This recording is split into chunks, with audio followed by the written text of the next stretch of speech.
आपण प्रार्थना करूया. सर्व समाज पिता आकाश देवाचे उत्पन्न करते परमेश्वर देव बाप्पा, या वेळेला तुझं प्रार्थना करत असताना आमचा विश्वास आहे तुझं सामर्थ्य ठिकाणी आलेलं आहे आणि ही प्रार्थना तू आशीर्वादित करणार आहेस आमचा विश्वास आहे. देव बाप्पा, हे पास्टरचे काय वचनावर संदेश देणार आहे परमेश्वर देव बाप्पा, ते संदेश देत असताना लागणारं सहाय्य आणि सामर्थ्य तू पुरव परमेश्वर देव बाप्पा. आम्हा प्रत्येकावर तुझा आशीर्वाद पाठव आणि परमेश्वरा हा संदेश आमच्या प्रत्येकाच्या अंतःकरणात रोजला जाऊ दे देव बाप्पा. या वचनाप्रमाणे आम्ही चालावं बोलावं असं तू होते परमेश्वर देव बाप्पा. इथून पुढचा वेळ काळ समय तो आपल्या हातामध्ये घे. लहानशी विनंती धन्य तारणारा प्रभू येशू ख्रिस्त त्याच्या गोड आणि पवित्र नावात मागतो म्हणून पाहिजे बाप्पा, आमेन. प्रियांनो, जेव्हा पण देवाच्या आत्म्याच्या प्रेरणेने प्रार्थना करण्याची विनंती पवित्र आत्मा करील, तेव्हा कधीच तुमच्या प्रार्थनेमध्ये आनंदापेक्षा निराशा जास्त मला दिसली. उत्साहापेक्षा तुमच्या मनामध्ये काहीतरी चिंताक्रांत असलेल्या गोष्टी मला महसूस झाल्या. आता कितपत हे खरं आहे किंवा काय आहे मला माहिती नाही. प्रियांनो, तुमच्या माहितीसाठी सांगतो, हे बघा, बायबल जवळ असलं ना, पवित्र आत्मा खोटं बोलू देत नाही. लक्षात ठेवा, कधी पण जो आत्म्याच्या प्रेरणेने सेवक येईल तो तरी खरं सांगल. जे बाकी कशाच्या येतील ते काय सांगतील मला माहीत नाही, पण देवबाप मला आत्म्याच्या प्रेरणेने पाठवतो. मी देवळाली गाव करून आलोय. प्रियांनो, असं समजू नका मी म्हणलं आज देवळाली करेन आणि घर गाठीन. रावरी करण्याचं ठरवलं देवबाप म्हणलं रावरीला मी बिलकुल नाही. म्हणलं चला बरं झालं, रावरी माझ्या डोक्यात होती, देवबाप्पाने रावरी कॅन्सल केली. जसं मी त्या याच्या टर्निंगपाशी आलो त्याच्या थोडंसं जस्ट बाहेर देवबाप्पाने मला वांबुरी दाखवली. मग गावात गेलो, गावात एका परिवारात प्रेयर घेतली आणि आता तुमच्याकडं आलोय. प्रियांनो, लोकांचे मला फोन येतात, तुमच्या माहितीसाठी सांगतो आणि देवाला भिवून सांगतो. मला फोन येतात, ब्रदर आज किती महिने झाले आमची तुम्हाला आठवण का होईना, आमच्याकडं तुम्ही आत्तापर्यंत आले नाही. हे बघा प्रियांनो, मी तो सेवक आहे. माझा देव ज्याची मला आठवण देईल तिथं मी गेल्याशिवाय राहणार नाही. भले तिथं मला 2 शब्दाची प्रार्थना करायची संधी मिळाली, देवाला धन्यवाद देईन. देव बाप्पा, तुझी एवढीच इच्छा होती, तेवढी इच्छा मी पूर्ण केली. ज्या ज्या ठिकाणी माझा देवबाप मला जायला वर्ज्य करतोय त्या ठिकाणी या दासाचे पाऊल पडत नाही. आजही देवाच्या डिक्शनरीमध्ये, जीवनाच्या वहीमध्ये तुमचं नाव आहे. होतं का आणखी माहिती मी येणार आहे? नव्हतं ना? बघा, आणखी म्हणतात माहिती नव्हतं. एक दिवशी प्रभू असाच येणार आहे आपल्या प्रियजनांना घेऊन जाण्यासाठी. जेव्हा एखाद्याला वाटण अरे प्रभूला यायला वेळ आहे, प्रभू आत्ता येणार नाही, त्याच घटकेला प्रभूचं आगमन आमच्यासाठी होणार आहे. आता तुम्हाला ती बात सांगतो प्रियांनो, जे तुम्हाला म्हणलं ना मी संदेशामध्ये सांगन, असं सांगणं मला बरं वाटत नाही. मी 5 दिवस आजारी होतो. का होतो माहिती का? कधी मी आजारी पडत नाही, पण देवाने मला 5 दिवस बिछाण्यात राहायला सांगितलं. आज 6व्या दिवशी मी बिछाण्याच्या बाहेर निघलोय. मला थोडासा नॉर्मल खोकला येतोय, अजूनही नॉर्मल आहे, असा काही सक्तीचा नाही आहे. 2 दिवस मी जाणून बुजून सेवेला गेलो नाही. देवबाप दाखवितो आता बाळा या ठिकाणी जा. म्हणलं काय मी ठेका घेतलाय का? मीच जावं इकडं, मीच जावं तिकडं, मला पण माझ्या शरीराला आराम नको का? 2 दिवस देवबाप्पांनी मला दाखवलं, पण मी गेलो नाही. आणि मग 3ऱ्या दिवशी देवबाप्पांनी सर्दी, अंगदुखी, डोकंदुखी आणि खोकला याने असं जाम केलं. पत्नी घाबरली. पत्नी म्हणे तुम्हाला खूप खोकला नाही येतोय. म्हणलं काय नाही, राहून जाईन माझं सगळं.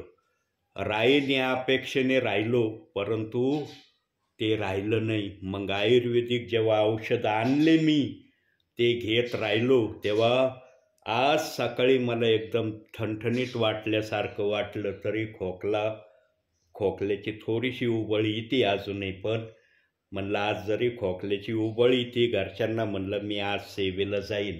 ते म्हणे आज नका जाऊ, उद्यापासून सेवा स्टार्ट करा. म्हणलं नाही, माझ्या देवाची सेवा झालीच पाहिजे. आणि मग देवबाप्पांनी मला कळू दिलं की तू 2 दिवस माझी सेवेला जायला हरकत केली, त्याचा डबल चार्ज मी तुझा आरामामध्ये ठेवला.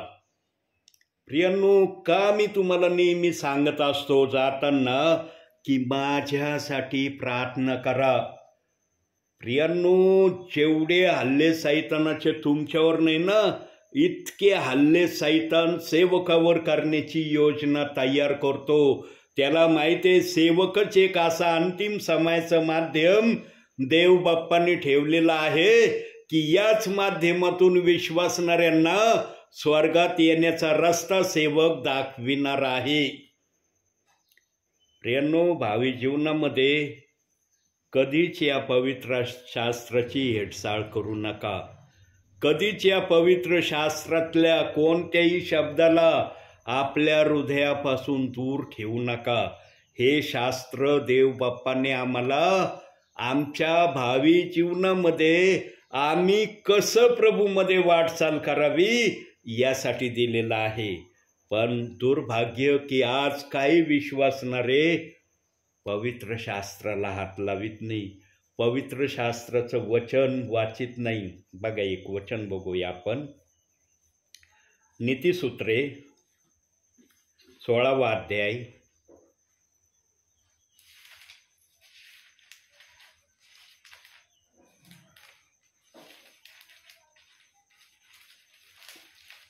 20वं वचन बघा.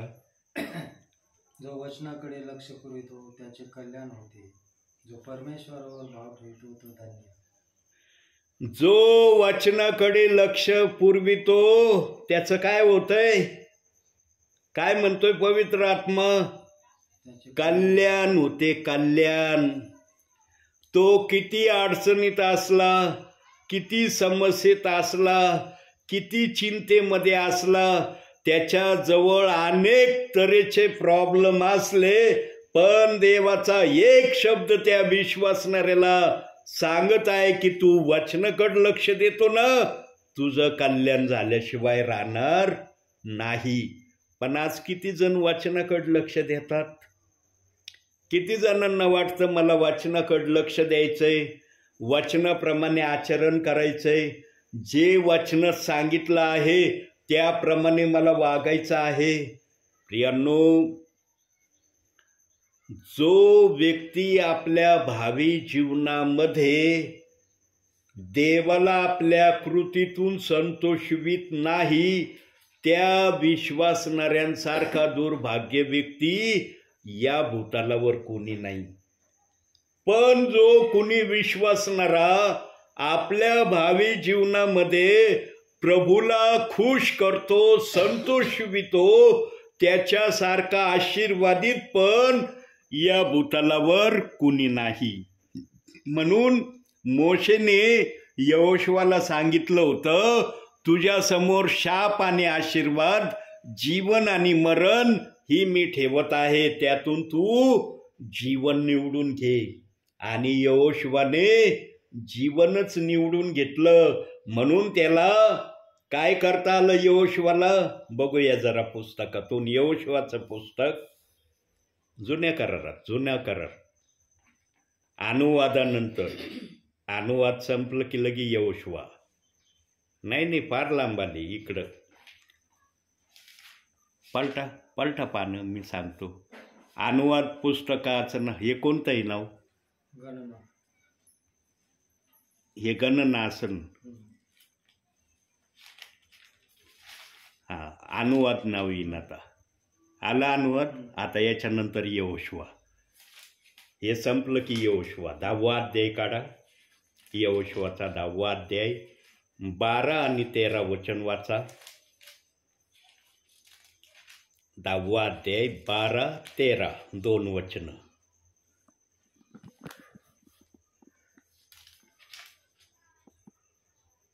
परमेश्वराने अमोऱ्यांना इस्रायल लोकांच्या हाती दिले. त्या दिवशी यहोशुआ परमेश्वराशी बोलला. इस्रायला समक्ष तो असे म्हणाला, हे सूर्या, तू गिबोनावर स्थिर हो.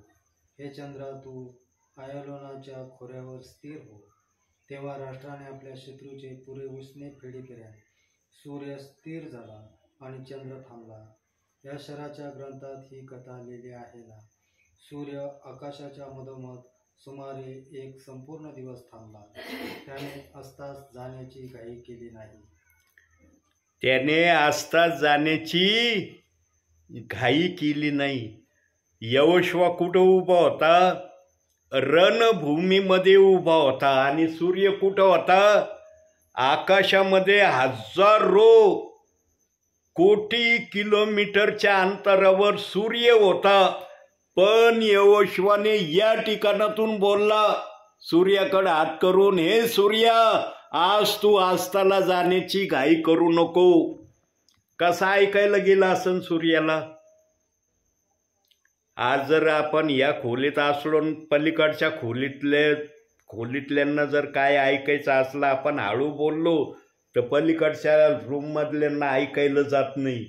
यहोशुआने धरतीवरून आवाज करून सूर्याला बोलला. सूर्याला कसा आवाज गेला असन? कारण प्रियांनो, आमचा प्रभू म्हणतो, मी आकाश आणि पृथ्वी व्यापून राहणारा देव आहे. जे देवाच्या संपर्कात राहतात त्यांचा आवाज पृथ्वीच्या नभोमंडळामध्ये आणि पृथ्वीच्या खालीपर्यंत जायचं सामर्थ्य ठेवतो. पण आम्ही प्रभूच्या संपर्कात नसलो तर मग काय आमच्या शब्दांनी होऊ शकतं हे सांगता येणार नाही.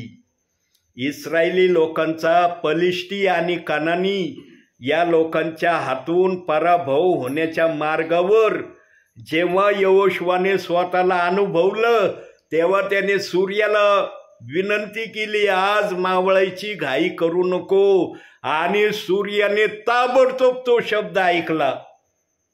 सूर्य यहोशुआला नाही म्हणला, मला विचार करू दे, मी कधीच असं थांबलो नाही. आज पहिल्यांदा तू बोलत आहे असं की तू मावळायची घाई करू नको, मला विचार करावा लागन. ज्या देवाने नवमंडळात मला बनवलंय त्या देवाला विचारावं लागन की यहोशुआ, तुझा सेवक मला अशी विनंती करतोय, त्याचा ऐकू का? जर देव म्हणला हो तर मी तुला उत्तर देतो, असं सूर्य म्हणला. लिहिलंय तिथं की सूर्याने कोणाची परवानगी काढली किंवा कोणाला विचारायला सूर्याने हाक मारली? ताबडतोब सूर्याने ती प्रक्रिया सुरू केली. आणि जोपर्यंत पलिष्ठ्यांचा आणि कनानी लोकांचा पाडाव होत नाही तोपर्यंत सूर्याने मावळायला जाण्याची घाई केली नाही. प्रियांनो, या गोष्टीतून देवबाप तुम्हाला काय सांगू इच्छित आहे? जे प्रभूच्या भयात राहतात त्यांनी जर प्रभू परमेश्वराकडे कोणत्याही गोष्टीची मागणी केली तर प्रभू ऐकल्याशिवाय राहत नाही. यहोशुआला त्या समयामध्ये या पलिष्टी आणि कनानी लोकांच्या हातून वाचण्यासाठी त्या समयाला प्रभूने त्याला सूर्याकडे पाहण्याची दृष्टी दिली. तो प्रभू परमेश्वराला हाक मारू शकत होता ना, म्हणू शकत होता ना, प्रभू परमेश्वरा, ज्या देवाची मी सेवा तुझ्या नावाने करतोय, तुझा दास मोशे यांनी सेवा केली, त्याच देवाला मी हाक मारित आहे, मला या रणभूमीमध्ये मदत कर. यहोशुआने प्रभू परमेश्वराकडे धावा केला नाही. त्याने सूर्याला आदेश दिला आणि म्हटला, आज मावळण्याची तू घाई करू नको. आणि सूर्याने पण जसं बाप आपल्या मुलाला सांगतो त्याप्रमाणे सूर्याने निमूटपणे ऐकलं आणि तशी प्रक्रिया केली. प्रियांनो, आमच्यामध्ये तो विश्वास आम्ही जिवंत ठेवायचा आहे ज्या विश्वासाची देव बाप्पाला आज आमच्याकडून अपेक्षा आहे. पण अंतिम समयाचे लक्षणं दिसत आहेत प्रियांनो, की काही जण थंडे व्हायला लागलेले आहेत. बघा का थंडे व्हायला लागलेत. मत्तेकृत शुभवर्तमान 24वा अध्याय 12वं वचन. मत्तेकृत शुभवर्तमान 24वा अध्याय 12वं वचन.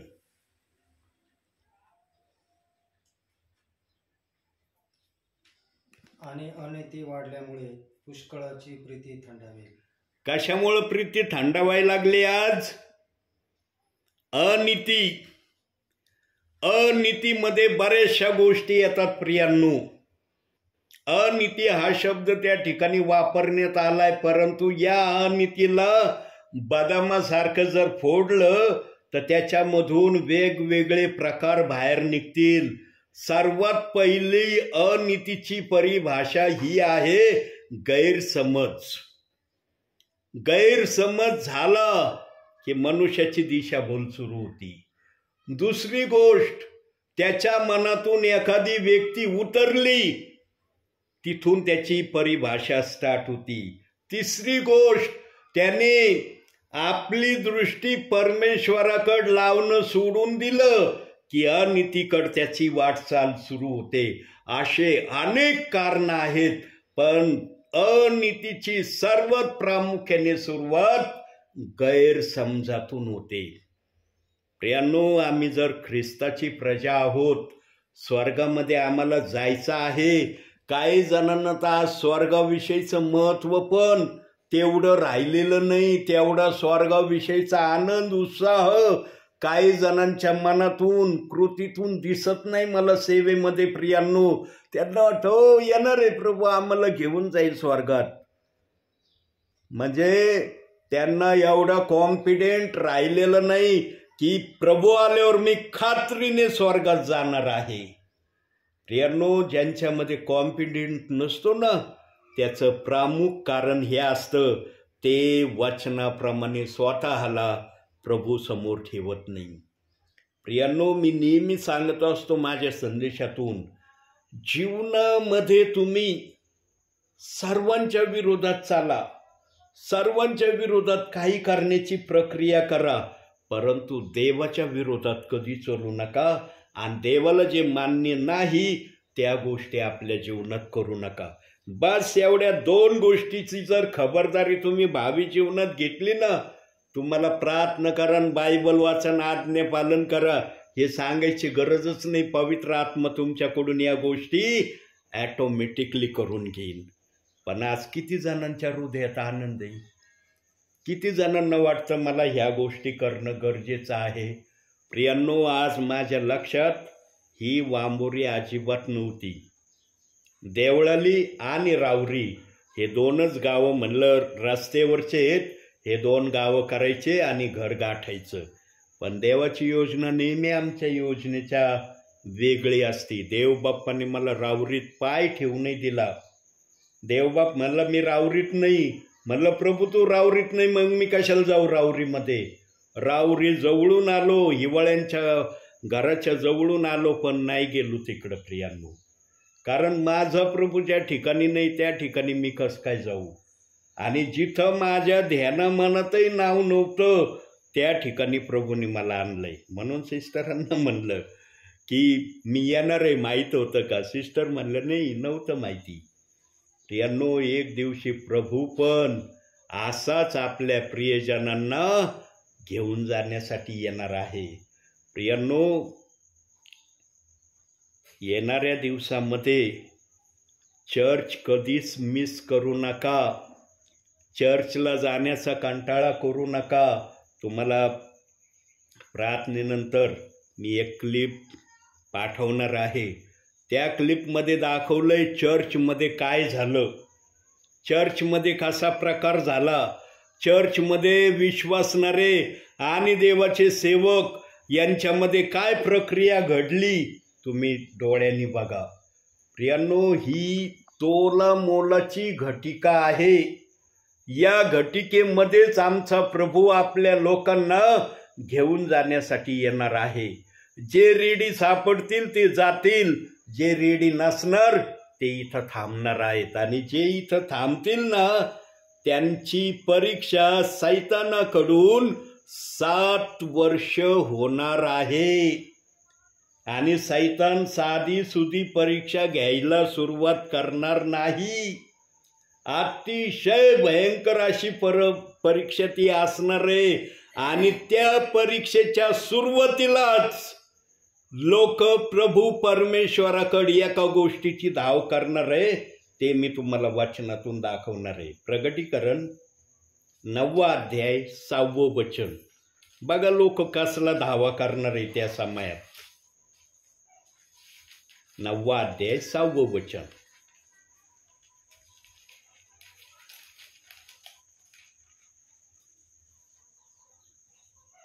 वाचा. त्या दिवसात माणसे मरणाची संधी शोधतील तरी ती त्यांना येणार नाही. मरावयाची उत्कंठा धरतील तरी मरण त्यांच्यापासून दूर पडेल. सुरुवातीच्या पहिल्याच विधानामध्ये किंवा पहिल्या टप्प्यामध्ये लोक अशी धाव घेणार आहेत प्रभू परमेश्वराकड. आज कोणी मरायची इच्छा धरतय का? धरतय?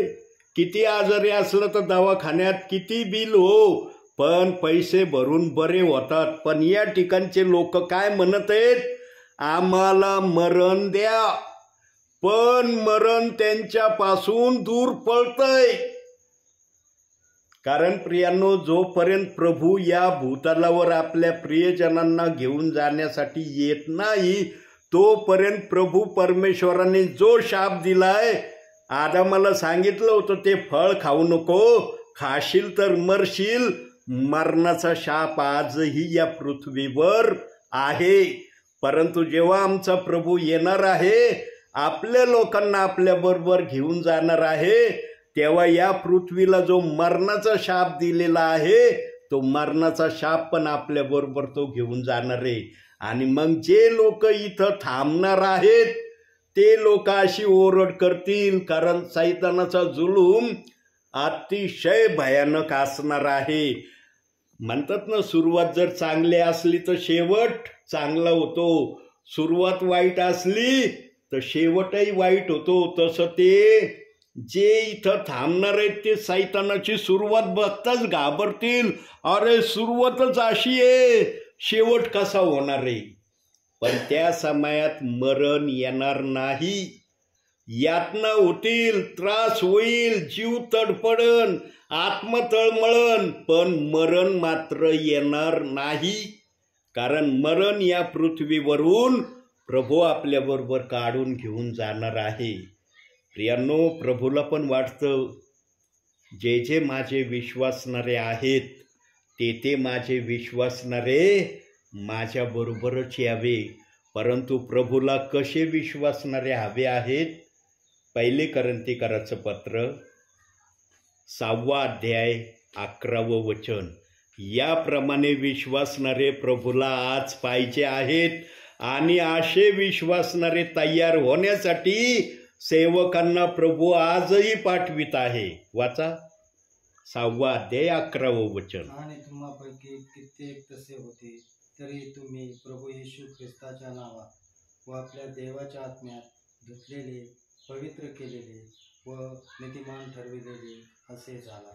नीतिमान देव बाप आपल्या विश्वासणाऱ्यांना या समयात करायला मागतोय. आणि वचनाने धुवून साफसूफ पवित्र करण्याचा हेतू पवित्र आत्म्याच्या मनात आहे. म्हणून या सेवकाला प्रभू दाखवतो, त्या ठिकाणी हा सेवक जातो. प्रियांनो, मला काही जणांचे फोन येतात, ते मला म्हणतात, ब्रदर आमच्या घरी या प्रार्थनेला, बरेच दिवस झाले तुम्ही आले नाही.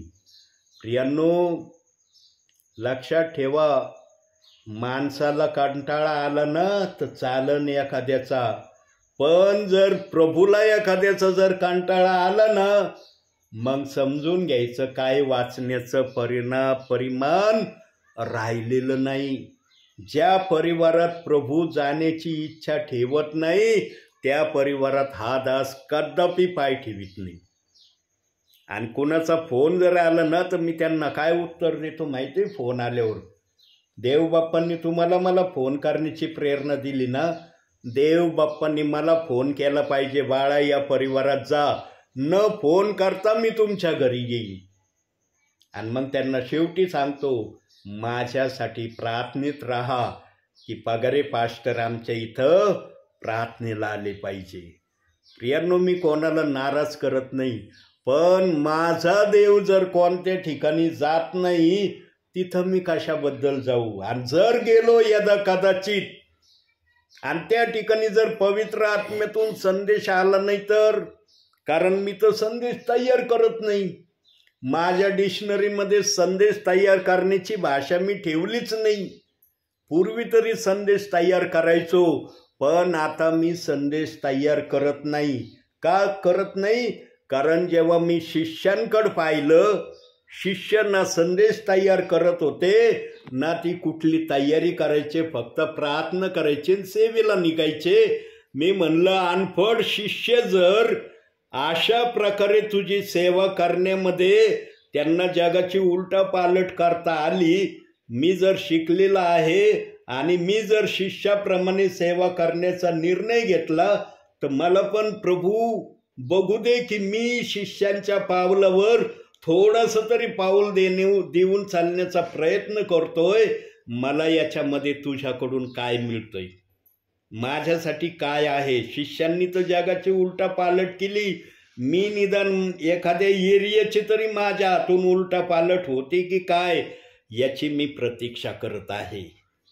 प्रियांनो,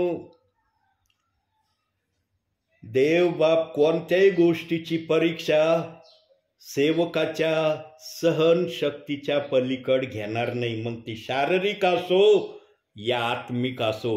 मी प्रभूच्या वचनामध्ये या गोष्टीला विश्वासाने धरून चालणारा सेवक आहे. आणि मला माझ्या भावी जीवनामध्ये कधीतरी प्रभू थोडंसं तरी सेवेमध्ये आनंदी मला केल्याशिवाय राहणार नाही. कारण मी देवासाठी जर एवढ्या कष्टाने धावत आहे, प्रियांनो 5 दिवस आजारी होतो मी, तरी देवबाप्पाची ओढ माझ्या हृदयात होती. बिछाण्यावर पडून होतो तरी मी म्हणायचो, देवबाप्पा मी आजारी का पडलो, काय कारण आहे. मी आजारी पडत नव्हतो, पण एकाएकी असं काय माझ्याकडून चुकलं. तेव्हा मला देवबाप्पाने दाखवून दिलं. 2 दिवस मी तुला सांगत होतो, बाळा या ठिकाणी जायचंय तुला सेवेला, त्या ठिकाणी जायचंय सेवेला, पण तू सेवेला गेला नाही. तू मनामध्ये वेगवेगळे विचार करत राहिला आणि माझा आत्मा ज्या परिवारामध्ये ज्या प्रियजनांना आशीर्वाद देण्याची इच्छा ठेवत होता त्यांचे आशीर्वाद तू थांबवली. प्रियांनो, देवाचं जर ऐकलं नाही ना तर देवाजवळ भरपूर उपाय आहेत. आणि मग मी अनुताप केला, म्हणलं देवबाप्पा मला लवकर बरं कर, मला असं झालंय मी कधी सेवेला जाईन. आज सकाळी जरा मला फ्रेश वाटलं, मी म्हटलं आज मी सेवेला जाणार. आणि जेव्हा मी बोललो प्रार्थनेच्या अगोदर, तोपर्यंत मला दाखवलं नव्हतं प्रभूंनी की तुला जायचंय कुठं सेवेला. आणि जेव्हा मी प्रार्थनेला बसलो तेव्हा देवबाप्पांनी मला देवळाली दाखवली. देवळाली दाखवल्यावर म्हटलं देवळाली करू, येता येता रावरी करू आणि नीट आपल्या घरी येऊ. पण देवाला हे माझे विचार मान्य नव्हते. देवबाप म्हणला देवळालीला तर मी तुला घेऊन जाईन, पण येतानाचे गावं तुझ्या सांगण्याने नाही होणार, माझ्या सांगण्याने तुला करावी लागतील. आणि मला वांबोरी दाखवली, मी वांबोरीत आलो. प्रियांनो, ज्यांच्या बरोबर पवित्र आत्मा आहे, पवित्र आत्मा ज्यांच्या बरोबर बोलतो, पवित्र आत्म्याचा आदेश सेवकाला विश्वासणाऱ्याला ऐकावाच लागतो. जो ऐकणारा आहे त्याच्यामध्येच पवित्र आत्मा राहतो. जो ऐकत नाही ना त्याच्यामध्ये फार काळ पवित्र आत्मा राहत नाही. योनाने पण आपल्या भावी जीवनामध्ये एकदाच प्रभूचं ऐकलं नाही, योनाला शिक्षा झाली. प्रियांनो, वारंवार आम्ही प्रभूच्या विरोधात जाणं हे आमच्या भावी जीवनासाठी अतिशय धोक्याची गोष्ट आहे. म्हणून आम्ही शक्यतो देवबाप आम्हाला जे सांगल ज्या प्रकारे देवबाप आमच्याकडून आपली सेवा किंवा आपलं कार्य करून घेण्याची इच्छा ठेवतो, आम्ही ते करण्याकडं कदापिही दुर्लक्ष करू नये. आणि प्रियांनो, स्वर्ग असं ठिकाण आहे, जेव्हा आम्ही स्वर्गाच्या दरवाजा जवळ येऊ ना, तेव्हा असं भव्य चित्र आम्हाला स्वर्गाचं दिसणार आहे. तिथं प्रथम तर सूर्य नाही, सूर्याचा किरण देखील तुम्हाला या ठिकाणी दिसणार नाही. बघा, आता सूर्य आजताच चाललाय, कसा घरात अंधार होऊ राहिलाय. पण स्वर्गामध्ये प्रभू परमेश्वराच्या सामर्थ्याने स्वर्ग इतका प्रकाशमान आहे, जितकी पृथ्वी या सूर्याने प्रकाशमान दिसत नाही, याच्या काही पटीमध्ये स्वर्ग प्रकाशमान आम्ही पाहणार आहोत. आणि असं तऱ्हेचं वाक्य प्रगटीकरण 21व्या अध्यायात दिलेलं पण आहे की तिथं सूर्याची अथवा चंद्राची आवश्यकता नाही. म्हणजे स्वतः प्रभू त्या ठिकाणी प्रकाशमान आहे. सांगा प्रियांनो, कोणत्या विश्वासणाऱ्याला वाटणार नाही की मला त्या ठिकाणी जायचंय? म्हणून प्रियांनो, लक्षात ठेवा, 3 गोष्टीवर ख्रिस्ती जीवन आधारित आहे. हर सेवकाने या 3 गोष्टी सांगितलेल्या आहेत. ज्यांनी ऐकलं त्यांचं कल्याण होणार आहे. जे ऐकत नाही त्यांना ऐकण्याची अंतिम समयामध्ये शेवटची संधी प्रभू देत आहे. कोणते ते 3 गोष्टी आहे? बायबल वाचन, प्रार्थना आणि आज्ञापालन. या 3 गोष्टी जो विश्वासणारा करेल, त्या विश्वासणाऱ्याने समजून घ्यायचं, माझं स्वर्गामध्ये जाणं एकदम पक्क आहे. मला स्वर्गात जाण्यापासून कोणीही अडवणार नाही. आणि मी निश्चित माझ्या तारणाऱ्याला, राजांच्या राजाला, प्रभूंच्या प्रभूला त्या ठिकाणी आसनावर बसलेला पाहीन. पण अशी अशा प्रकारचा उत्साह आज काही प्रियजनांच्या हृदयातून कमी होऊ लागलेला आहे. आणि त्याचं कारण आहे, अनिती वाढल्यामुळे अनेकांची प्रीती थंडावेल. प्रियांनो, आपल्या जीवनातून प्रीतीला कधी थंड होऊ देऊ नका. देवाने जर आमच्यावरची प्रीती थंड केली ना, तर सैतान जो गरजणाऱ्या सिंहासारखा आहे, कोणाला गिळावे हे शोधित फिरतो ना, तो कसा कोणाला गिळेल ना सांगताच येणार नाही. म्हणून इस्रायलाच्या रक्षकाला रात्रंदिवस झोप लागत नाही, तो डुलकी घेत नाही. तो जर झोपला किंवा त्याला डुलकी लागली तर तो सैतान आम्हाला मारल्याशिवाय किंवा गिळल्याशिवाय राहणार नाही. म्हणून आमचा प्रभू रात्रंदिवस जितकं त्याचं स्वर्गामध्ये लक्ष नाही, तितकं त्याचं या पृथ्वीवर जे त्याचे विश्वासणारे प्रियजन आहेत, सेवक आहेत, त्यांच्याकडं तो लक्ष देतो. आणि जर कोणी चुकलं तर त्याला इब्री 12:6 प्रमाणे शिक्षा पण करतो. पण शिक्षा केली म्हणजे असं नाही की प्रभू त्याला कायमचं सोडून देतो. शिक्षा यासाठी करतो की त्याने पुन्हा त्या शिक्षेसारखं वागू नये, तर स्वतःला देवाच्या इच्छेप्रमाणे करण्यासाठी स्वतःची तयारी करावी. प्रियांनो, जे प्रभूच्या सांगण्याप्रमाणे ऐकतील, प्रभूच्या सांगण्याप्रमाणे करण्याची कृती प्रभूला दाखवतील, ते या ठिकाणी तर आशीर्वाद पाहतीलच पाहतील, पण वरती त्यांच्यासाठी स्वर्ग आहे आणि मुकुट पण आहे. शेवटी एक वचन बघू आपण, प्रगटीकरण 3 अध्याय 11वं वचन. बघा तिथं काय लिहिलंय, शेवटचं वचन.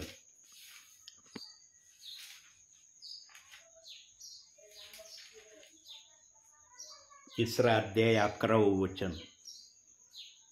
मी लवकर येतो, तुझा मुकुट कोणी घेऊ नये, म्हणून जे तुझ्याजवळ आहे ते दृढ धरून राहा. जे तुझ्या जवळ आहे ते दृढ धरून राहा. आता तुम्ही काय आपल्या जवळ दृढ धरून राहिलात ते जरी मला माहिती नसलं पण प्रभूला तर माहीत आहे. पण प्रभूच्या दृष्टीने जर योग्य असेल जे तुम्ही दृढ धरून राहिलेले आहात ते प्रभू येईपर्यंत दृढ धरून राहा. आणि जर प्रभूला न मान्य होणारं ते असेल तर प्रभूला मान्य होणारं दृढ धरून राहण्याचा भावी जीवनामध्ये प्रयत्न करा. आमच्या देवबाप्पाने अंतिम समयात त्या 2 चोरांना देखील आपल्याबरोबर घेण्याची इच्छा केली. कोणतं काम त्या चोरांनी चांगलं केलं नव्हतं. भावी जीवनामध्ये सर्वांकडून ते नाकारलेले होते 2 जण. जगाने त्यांना नाकारलं होतं पण आमच्या प्रभूने त्यांना स्वीकारण्याची इच्छा बोलून नव्हे तर कृतीने दाखवली. त्यांच्याकडं पाहिलं, एकाला पाहणं कळलं, एकाला पाहणं कळलं नाही. म्हणून ज्याला कळलं तो आज सुख लोकांमध्ये आहे. ज्याला कळलं नाही प्रभूचं पाहणं तो आज कुठं आहे हे मला सांगता येणार नाही. पण एवढं निश्चित सांगतो की ज्याने प्रभूकडं पाहिलं नाही तो योग्य ठिकाणी नसणार आहे. ज्याने प्रभूकडं पाहिलं तो सुखलोकामध्ये प्रभू बरोबर राज्य करत आहे असं प्रभू स्वतः आपल्या मुखाने त्या चोराला म्हटलेलं आहे. म्हणून प्रियांनो, अंतिम समयात का होईना सर्वांनी प्रभूला आवडणाऱ्या गोष्टी करण्याकडं लक्ष देणं गरजेचं आहे. आणि ज्याच्यामध्ये प्रभू खुश होतो त्याच गोष्टी आम्ही आमच्या जीवनामध्ये करण्याचा शक्यतो प्रयत्न केला पाहिजे. आणि या गोष्टीमध्ये बायबल जर आमच्या बरोबर आम्ही ठेवलं आणि त्या वचनाला जर आमच्या हृदयात घेऊन आम्ही चालण्याचा प्रयत्न केला तर निश्चित आमचा यशाचा मार्ग सफल झाल्याशिवाय राहणार नाही. म्हणून आम्ही आमच्या भावी जीवनामध्ये कसं चालत आहो याचा प्रत्येकाने प्रभूच्या भयामध्ये विचार करावा. म्हणून आजच्या या छोट्याशा संदेशातून देवबाप तुम्हाला आणि मला भरपूर आणि भरपूर आशीर्वाद देऊ. आमेन.